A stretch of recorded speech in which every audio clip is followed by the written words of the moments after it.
Welcome to our 10th One Mic, One Soul here at the Kula Cafe. We are Conscious Youth Development and Service, and we present to you another beautiful, loving, conscious experience here at the Kula Cafe. So before we begin, everybody give a big shout out, a big round of applause for the Kula Cafe for giving us the opportunity. Also give a big shout out to Dean's Natural Food Market as well for supporting us with the apples, the organic energy bars, the water. Big shout out to APTV, man, for coming through. And they have a website. It is AsburyParkTV.org is the website, and they have many events that they do out in the community that you could check out. And they gave us our own little slot, so I'm much grateful for it, and allows folks to see it on cable and also on Verizon Fios too if you want to watch it on the local channels. Besides that, I think that is all. So we about to get this show started. So coming up next on the mic, this is a very talented young brother, always speaking from his heart and his soul. I want to call Michael Mills, the co-founder of Conscious Youth Development and Service.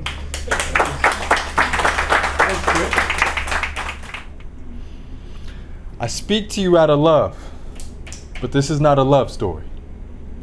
This will never be an Allie and Noah notebook story. There's no fairy tale ending to this story.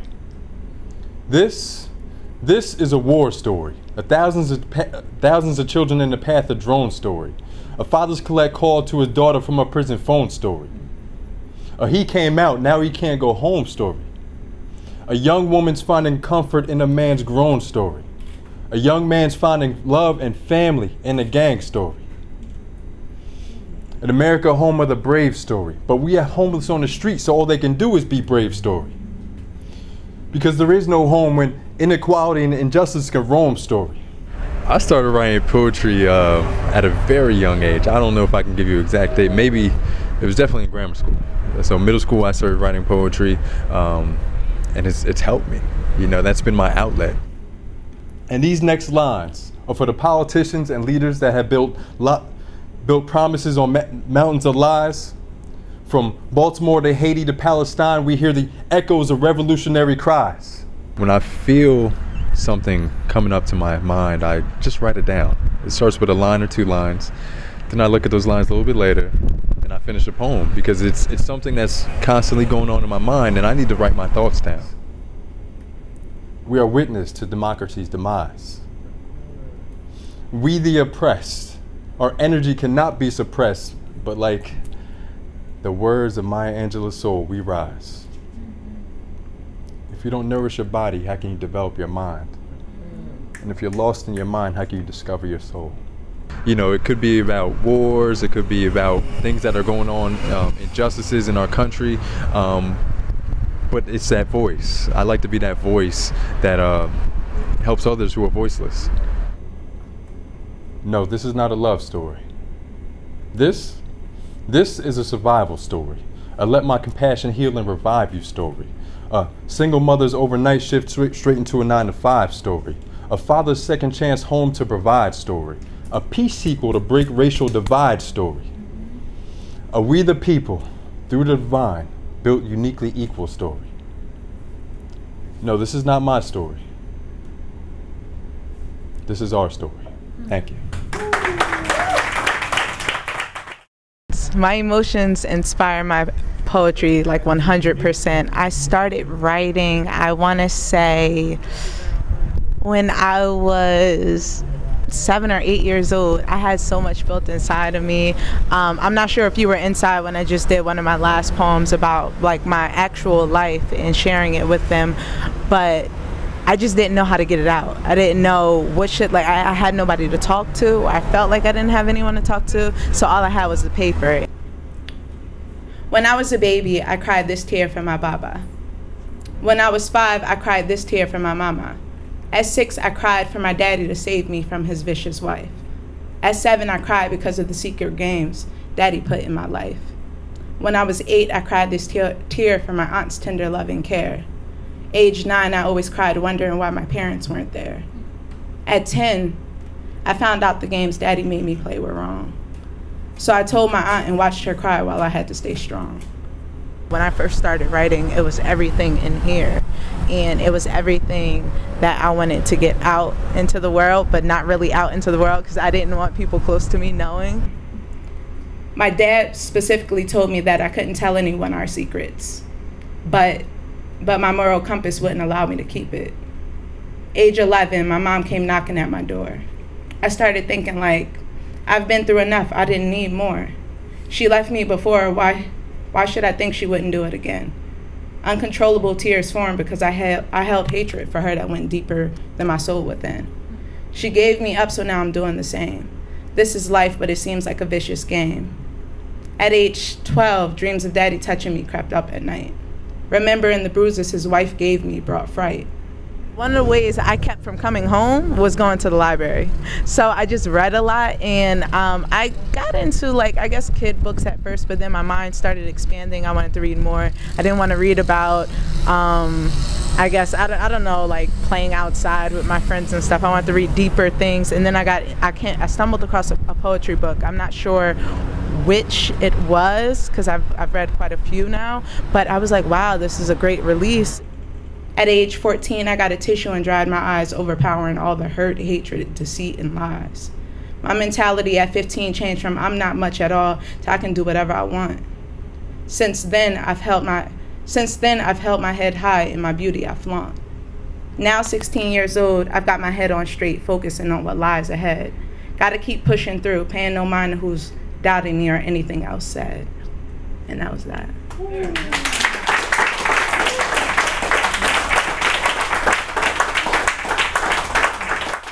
In the beginning of the summer, matter of fact, just before the beginning of the summer, I was involved in Rodney's Young Men's program at the school. Very same concept that we shared in the Journey program, and it's about expanding the mind, opening up these chakras, mindfulness, stillness. But what I've gained from that program and the Journey program really changed my life forever. And I know that may be a significant saying right there, but it really did change my life. Like, this man changed my life. Every time I step into the room with Mike and Rodney, I can feel the energy. I can feel it in my fingers. Just everything that I learned. We don't just learn about the chakras. It's not just that. We speak on a lot more broad problems, or things that go on in Asbury Park per se. And it's really a healthy environment, because every time I stepped into this circle of energy, I got dropped with something new. Like, every time I stepped in, it was something to learn. That's what I know. That's one thing I learned from Rodney. Let everyone be your teacher. And I'm gonna live my life based off that from now on. I learned more from this program that I can actually apply to my life than I think the 4 years in high school. I'm gonna say that again. I've learned more in this program that I can apply to my life than I have learned through the 4 years in high school. And not to disrespect anybody, but that's a shame. What are we teaching our kids in the high school? You know what I'm saying? If we have more programs like this in our high school, imagine what the community would be like. Just imagine. Yes, the Journey program. I am involved in a kids summer Journey program, and what it is, it's strictly based on knowledge about the chakras, and the chakras are energy wheels of light, and it's basically an energy system within the body that you can use. I wouldn't say manipulate it, but you can use definitely to become at peace and have a deeper understanding of yourself and the things around you. And how would you say that's impacted your life? Ooh, it impacted me dramatically, and it impacted me as far as my diet and nutrition. It impacted my everyday life. Like I was speaking on in here in the open mic earlier about gratitude and the joy that I take in everyday life now, just from being and experiencing at the Journey program. It has made me change my perspective on literally everything and redefine it. And I just want to say, because it is true, now, like you said, now that I can apply in my life, because you do learn in school, but it's just like the things that we do learn at times, you see how it is more so of the system of program that they put in everybody's mind to have you act a certain way.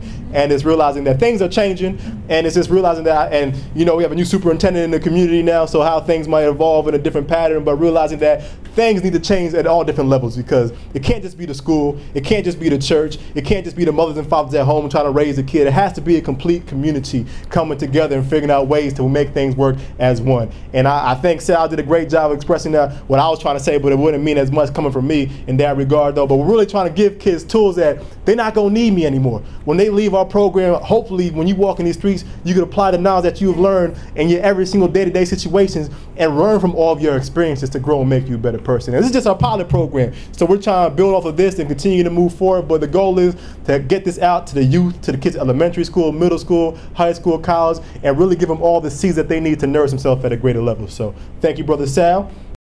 So yes, this is my first time on the stage. I typically like to stay in the background, making sure everything is good, but Mike kind of called me out that I've been dipping and dodging for a while now, so definitely will bless the mic. I didn't write anything original, and this is a poem that we all know, but certainly is one of my favorites, and by a very prolific writer, Maya Angelou. So I think we all know, phenomenal woman.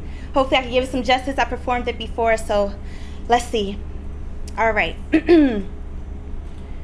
Pretty woman wonder where my secret lies. I'm not cute or built to suit a fashion model size. But when I start to tell them, they think I'm telling lies. I say it's the reach of my arms, the span of my hips, the stride of my step, the curl of my lips. I'm a woman, phenomenally phenomenal woman. That's me. I walk into a room just as cool as you please. And to a man, the fellows stand or fall down on their knees. They swarm around me, a hive of honeybees. I say it's the fire in my eyes and the flash of my teeth, the swing in my waist and the joy in my feet. I'm a woman, phenomenally phenomenal woman. That's me. Men themselves have wondered what they see in me. They try so much, but they can't touch my inner mystery. When I try to show them, they say they still can't see. It's the arch of my back, the sun of my smile, the ride of my breasts, the grace of my style. I'm a woman, phenomenally phenomenal woman. That's me. Now you understand just why my head's not bowed. I don't shout or jump about or have to talk real loud. When you see me passing, I ought to make you proud. Why? I say it's the click of my heels, the bend of my hair, the palm of my hand, the need of my care. 'Cause I am a woman, phenomenally phenomenal woman. That's me.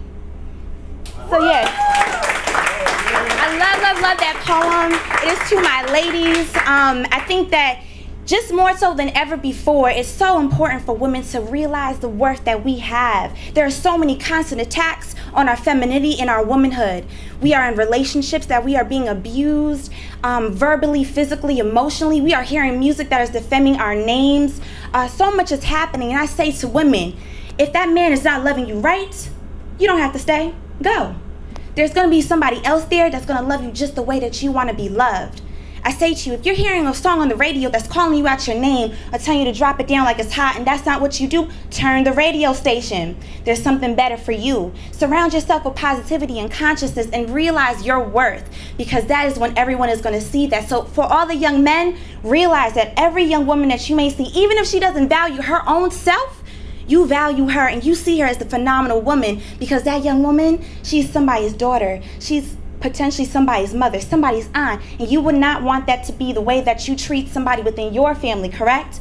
You don't want somebody to be calling your mom bees or hoes or anything like that out their name. So why is it that we continue to do this in our music, dance to this, and call other women out their names? So I say this to women, love yourself. Don't stand for anything less than what you are worth. I say to my young men, love your women and love yourself. Let's create better relationships between the sexes. And again, we are all phenomenal, men and women, and stand proud within that each and every single day. Thank you.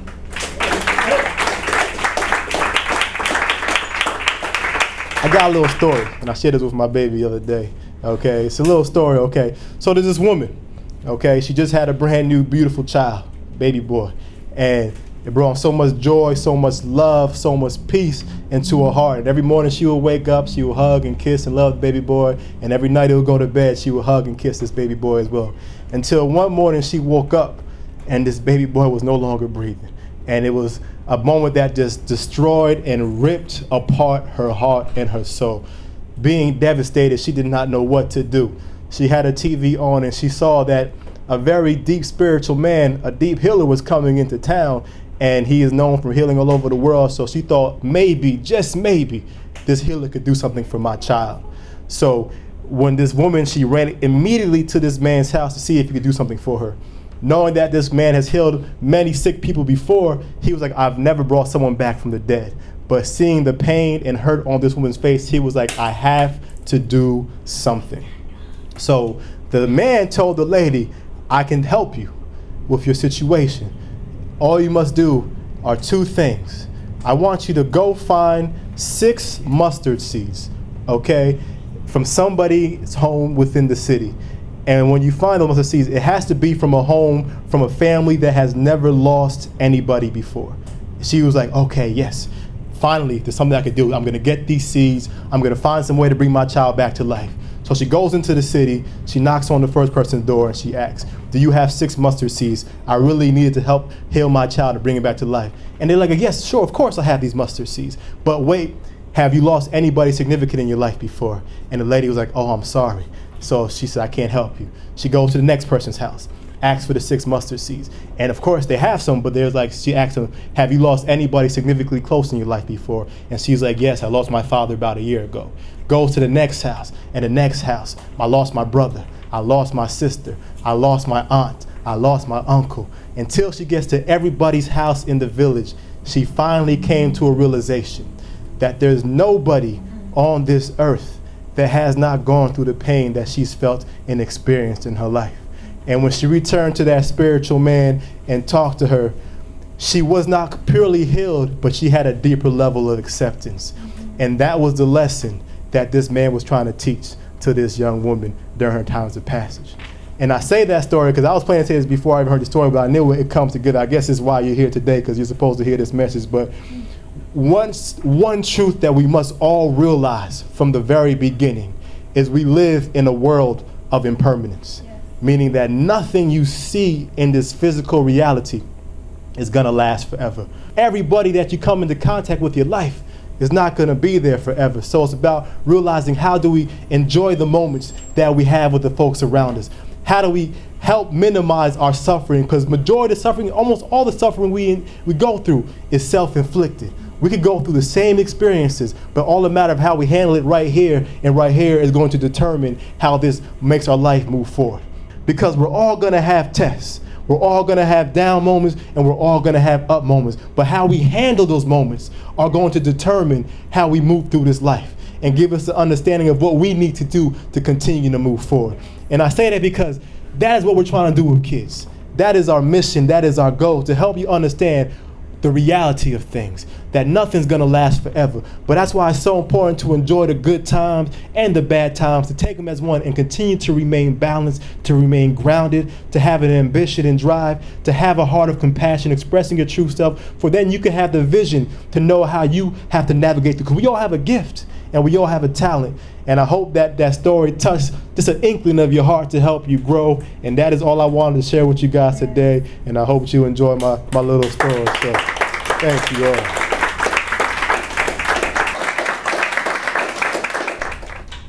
Life today is just full of a mess. Just talking about it causes me stress. Why is everybody dying so quick? It's just strange. It's time to put that one foot down and make a change. Why does everyone have to be so violent? It leads to funerals leaving many people silent. Violence isn't going to get you anywhere. You're going to regret it when you feel that your parents care. All you're doing is calling yourself your life, just because you stabbed that one person with a knife. Then they're asking themselves, why am I behind bars in this cell? Can somebody come with the money for my bail? Life today, it isn't too good. All these wannabe gangsters want to run the streets of the hood. I don't know if they think it's okay. It's just my personal perspective of life today. Here we go. Everybody clap it up for Selena. Give a nice warm welcome. Here we go. My poetry is about what I go through and how I coped with it, because with me having my family, not everyone turns to me for stuff, or I can't turn for them. More like I'm the person that gets ignored all through my family, so that's why I have no other way to cope through it. So it's a way for you to just commute, like share your ideas because you feel like nobody's listening? Or? Yeah, it's more of a way to explain or express my feelings of how I am. To go into your poem about complaining and why you should be more grateful, this is about other people complaining. Because in my job, you have to deal with a lot of people complaining about, oh, this line's going too slow, or you're not ringing up people fast enough. So, May 26, 2003. Aaron Ralston was hiking. A boulder fell on his right hand. He waited 4 days, then amputated his own arm with a pocket knife.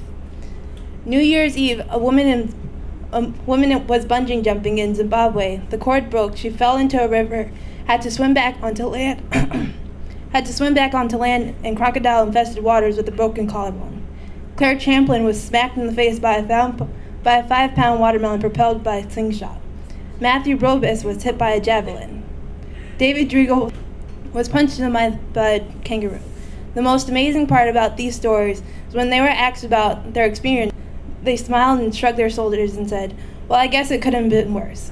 So go ahead, tell me. Tell me about the bad day you're having. Tell me about the traffic. Tell me about your boss. Tell me about the job you've been trying to quit for the past 4 years. Tell me that the morning is just a townhouse burning to the ground and the snooze button is just a fire extinguisher. Tell me that the alarm clock stole the keys to your smile, drove it to 7 a.m., and crashed and totaled your happiness. Tell me how blessed you are to have tragedy so small it can fit in the hand and tip on the tongue. When Tito lost his legs, he was speechless. I was raped by someone for 7 years that I called my brother. When Veronica was murdered, we had to send out a search party for her father's boys. Most people don't know that tragedy and silence have the same exact address. So when your day is a museum of disappointments hanging from events that were outside of your control, when you find yourself floating in an ocean of why is this happening to me, when it feels like your guardian angel put in his 2 weeks in 2 months ago and just decided not to tell you, when it feels like God is just a babysitter always on the phone, when you feel like you got punched in the esophagus by a fistful of life, remember a year that every 2 million people die of dehydration. So it doesn't matter if the glass is half empty or half full. There's water in the cup, so drink it. Stop complaining. Muscle is created by repeatedly lifting things that are designed to bring us down. So when your shoulders feel heavy, stand up straight, lift up your chin, and call it exercise. When the world crumbles around you, look at all the wreckage and build a new one with all the pieces that are still there. Remember that you are still here. The human heart beats 4,000 times per hour. Each pulse, each heartthrob, each palpitation is a trophy engraved with words that you are still here. So you are still here. Why don't you act like it?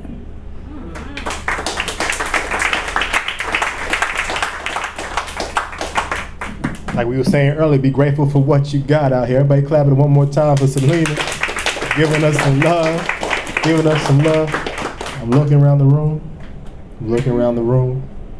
And I think we just had another successful, beautiful open mic here at the Kula Cafe. Everybody clap it up, clap it up, clap it up. I firstly want to thank everybody who came out here, who showed love, who came out and supported, everybody that came up on this mic and blessed us with your soul. I think this might have been one of the deepest open mic sessions that we have had here, when people have come from the depths of their hearts and shared it in a room full of people. And I hope we all learned something. Hope we didn't just come here to get entertained and to have a good time, but to experience what life is truly about, man. Because we all going through something. We all have something to share. And you never know the person that you walk by each and every day, what they have experienced in this life. You know what I'm saying? So learning to be grateful, to have joy, and to appreciate things. Learning to learn through your tough times and to make yourself a better person. And figuring out ways that we can all come together through our stories, our pains, and our joys. And I think this is beautiful, because this is what we dreamed and envisioned of what this open mic is becoming. Follow us on Instagram. Still ain't follow us yet, K.Y.D.S. I'm calling you out, girl. It is Pull your phone out right now. It is K.Y.D.S_NJ. Yeah, I guess, man, it must be underscore, not the arrow button, but Sal will help y'all make sure we get that right. Follow us on Instagram. We got updates, messages about our events, and just conscious content. Also, follow us on Facebook on Conscious Youth Development and Service. You hear all the invites for the open mics when the latest date's gonna come up, a lot of information and material, and what our future plan is gonna be. And support our cause, support our mission, man. Let people know, let the community know, let the kids know. I want more youth out here expressing themselves, talking about this event, and realizing we're trying to create something positive. I'll tell you what, I never performed until we started doing our One Mic, One Souls. So I feel completely comfortable performing here because it's positive. There's a lot of positive energy in the room. I feel the crowd, they feel me. And I look forward to it every month. An open mic is a perfect place for people like the youth, more specifically about the youth, to come out and express themselves in ways that they cannot, you know, in their everyday lives. Ever since I started going to the first open mic, I feel like it opens me up more, that I don't have as much bottled up inside of me. That's part of a healing process, you know. Once you acknowledge your problems in the past, that's when you start to heal. Let's talk, let's mend, let's heal each other, and I feel like that's what they're doing. They're giving everyone the opportunity to heal together, and that's beautiful. It's a platform, man. You know, you feel that warmth as soon as you walk into the room, and everyone knows you and you know them, so it feels good, it feels home. I just love the entire idea of it. I think what kids are doing, I think what Michael and Rodney are doing is phenomenal for the community. Be a part of Kids Youth Development Program right here at Asbury Park. You can get in touch with Rodney or Michael. These are guys that are deep within themselves, great mentors, and perfect idols. And, you know, I wouldn't have been here without them. I thank you all for coming out here. And one last thing before we get up out of here, you already know, the OGs know what it is. We need a group picture, folks. We got to capture the memories.